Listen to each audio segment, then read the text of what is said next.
Et quand la tristesse arrive, je sais tu es là, toujours près de moi.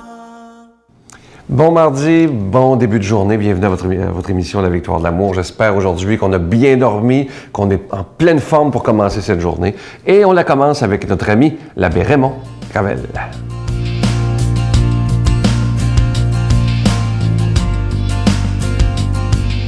Bonjour. Aujourd'hui, c'est une parabole du gourou qui est imbu de lui-même. C'est un jeune chercheur qui est en quête d'un maître spirituel qui le guiderait sur la voie de la sainteté. Il arrive un jour à un monastère dirigé par un gourou qui jouit d'une glorieuse réputation. Malheureusement, sous les dehors de ce saint homme se cachait un imposteur bouffi d'orgueil, un être imbu de lui-même. Mais personne n'en savait rien et ça faisait bien son affaire. Avant de vous accepter comme disciple, dit le gourou à ce jeune homme droit, je dois mettre à l'épreuve votre désir réel de sainteté. Il y a une rivière qui coule près du monastère, elle est infestée de crocodiles. Je vous demande de passer à pied à travers la rivière. Alors la foi du jeune disciple, elle est tellement grande qu'il obéit aveuglément. Il traverse la rivière en murmurant dans son cœur « Louons la grandeur de notre gourou ». Le jeune homme se rendit à pied de l'autre côté de la rive et en revint sain et sauf. C'est sûr que le gourou était flatté de ça. Et il s'est dit « Je vais dire à tous les autres disciples qui vont se présenter à moi que je vais leur donner la démonstration que c'est possible de traverser la rivière. Je vais la traverser moi-même. » Et c'est ce qu'il fit avec d'autres disciples. Et savez-vous ce qui est arrivé? Les crocodiles ont mangé le gourou. Alors c'est quoi la morale de l'histoire? La morale, elle est simple. Le gourou imbu de lui-même avait réussi à se servir de son orgueil pour son propre valoir. Et pourtant, il aurait pu se servir de ça pour faire preuve de sagesse et de sainteté. Mais comme il était imbu de lui-même, il a voulu se montrer au-dessus de toutes les possibilités. Et c'est pourquoi que les crocodiles l'ont mangé. Il ne croyait pas comme son disciple avait la foi en lui. Et on observe ces phénomènes-là au sein de la politique parfois, au sein de l'éducation, au sein des finances, au sein des sports, au sein même de la religion. Certains se croient tellement importants comme s'ils travaillaient pour eux-mêmes et non pas pour les autres. Alors je pense que dans l'Évangile, on a des beaux textes qui nous montrent qu'il faut travailler pour les autres, il faut être au service des autres. Et c'est Jésus lui-même qui nous enseigne ça. Alors ne soyons pas des gourous imbus de nous-mêmes, soyons des gourous pour les autres. Notre Père qui es aux cieux, que ton nom soit sanctifié, que ton règne vienne, que ta volonté soit faite sur la terre comme au ciel. Donne-nous aujourd'hui notre pain de ce jour. Pardonne-nous nos offenses comme nous pardonnons à ceux qui nous ont offensés. Ne nous laisse pas entrer en tentation, mais délivre-nous du mal, car c'est à toi qu'appartient le règne, la puissance et la gloire pour les siècles des siècles. Amen. Je vous en parle depuis déjà quelques semaines de mon nouveau bébé, comme on dit souvent, ce nouveau livre que j'ai eu beaucoup de joie à faire, qui s'intitule Le Psaume 23, une prière puissante. Vous savez à quel point je vous ai parlé souvent du Psaume 23. Et dans ce livre, j'essaie de vous expliquer comment bien le prier pour que ça ait des effets bénéfiques, évidemment, et aussi, je l'ai écrit sur le livre, préparez-vous à de beaux changements dans votre vie. Ça, j'en suis absolument convaincu, j'en suis la preuve vivante. Et des milliers de personnes à travers le monde ont compris comment prier le Psaume 23. Et je vous le dis, vous allez beaucoup aimer. Le livre ne vient pas seul. Premièrement, il est écrit en gros caractères, c'est important. Mais aussi, pour ceux qui aiment moins lire, il vient avec un CD audio. Vous pourrez écouter le livre si vous préférez. Et aussi 2 affiches du Psaume 23 que vous pouvez laisser un peu partout afin de l'avoir toujours sous l'œil. C'est important de le réciter avec son cœur régulièrement, au moins une fois par jour, sinon 2 à 3. Alors, je vous donne l'adresse avec un don de 25 ou 2 ensemble avec un don de 40 La Victoire de l'amour, casier postal 120, succursale Boucherville à Boucherville, le J4B 56, je vous la redonne. La Victoire de l'amour, casier postal 120, succursale Boucherville à Boucherville, le J4B 56, également par téléphone par carte de crédit dans le 514-523-4433, 523-4433 ou sans frais le 1-888-811-9291, 1-888-811-9291 et aussi sur notre site internet le www.lavictoiredelamour.org. Je vous rappelle le titre, c'est simple, le psaume 23, une prière puissante.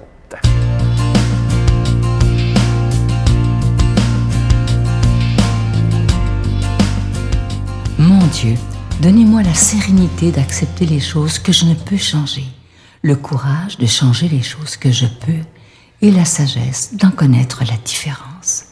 Amen.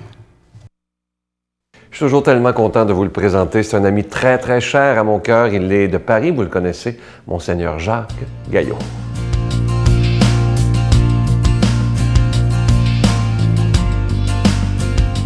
Bonjour. Évangile selon saint Jean. Marie-Madeleine restait là, dehors, à pleurer devant le tombeau. Elle se penche vers l'intérieur tout en larmes et à l'endroit où le corps de Jésus avait été déposé, elle aperçut 2 anges vêtus de blanc, assis l'un à la tête et l'autre aux pieds. Ils lui demandent « Femme, pourquoi pleures-tu » Elle leur répond « On a enlevé le Seigneur, mon maître, et je ne sais pas où on l'a mis. » Tout en disant cela, elle se retourne et aperçoit Jésus qui était là. Mais elle ne savait pas que c'était Jésus. Il lui demande « Femme, pourquoi pleures-tu?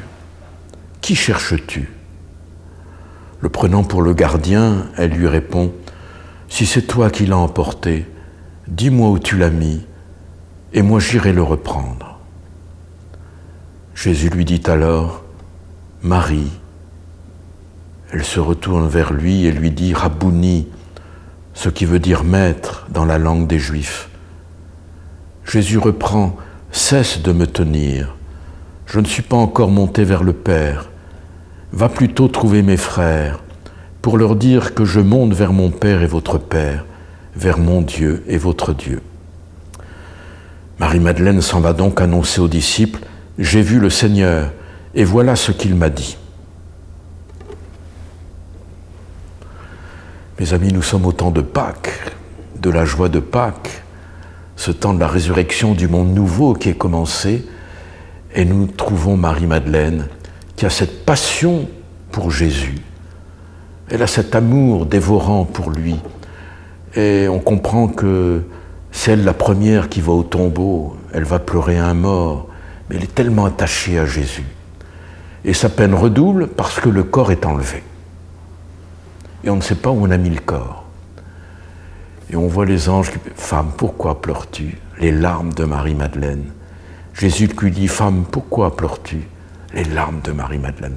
Elle aura des larmes tant qu'elle n'aura pas retrouvé Jésus. Voyez, c'est beau de voir que cette femme recherche Jésus avec affectivité, avec son cœur. Les apôtres, ça sera différent. Saint Jean, c'est son intuition. Il la dessine, il va dire ça, c'est le Seigneur. Quant à Pierre, il est lent. Il est lent, il a une certaine lourdeur. Il a l'esprit critique. Il va voir.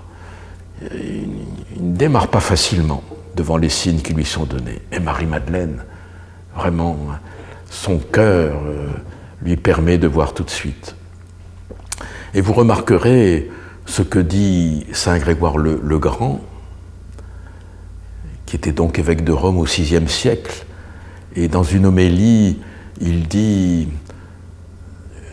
à propos de Jésus, « Il leur était apparu au dehors comme il était au dedans d'eux. » C'est-à-dire que chacun découvre Jésus avec cette image qu'il porte en lui. Pour Marie-Madeleine, d'abord, c'est un gardien.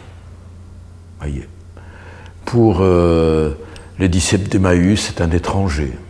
Vous voyez, pour les pêcheurs du lac, etc. Chacun va avec Jésus en fonction de ce qu'il croit au-dedans de lui. Et il est beau de voir que Marie-Madeleine ait cet attachement à Jésus, et surtout que Jésus lui confie cette première annonce de la résurrection. Va trouver mes frères, les apôtres. Et donc Marie-Madeleine va y aller et elle va annoncer la première, la résurrection aux apôtres de Jésus. C'est une femme qui va annoncer la Pâque aux apôtres. Voilà ce que j'ai vu, voilà ce qu'il m'a dit. Admirons la confiance que Jésus a fait à cette femme en lui donnant d'avoir part à l'annonce de la résurrection. Première femme. Et les apôtres recueillent son témoignage. Alors, nous avons besoin, vous voyez, de signes pour aller vers le ressuscité. Et nous en avons tous, vous voyez. Nous avons surtout des gens qui sont autour de nous, des gens qui sont dans le besoin, qui sont en difficulté. Nous avons des signes ténus mais réels dans la vie ordinaire. Et il faut comprendre que le monde nouveau nous est donné, que des gens ont assez d'amour pour reconnaître le Seigneur Jésus. Soyez des chrétiens qui, comme Marie-Madeleine, découvrent un petit peu ces signes de sa présence en ce temps de Pâques. Jésus est ressuscité et c'est aujourd'hui que ça se passe. Et c'est à nous de le découvrir. Je vous souhaite un bon temps de Pâques, les uns et les autres, à la manière de Marie-Madeleine, et je vous bénis de tout mon cœur, au nom du Père, du Fils et du Saint-Esprit. Amen. Je vous salue Marie, pleine de grâce. Le Seigneur est avec vous. Vous êtes bénie entre toutes les femmes, et Jésus, le fruit de vos entrailles, est béni. Sainte Marie, Mère de Dieu, priez pour nous pauvres pécheurs, maintenant et à l'heure de notre mort. Amen.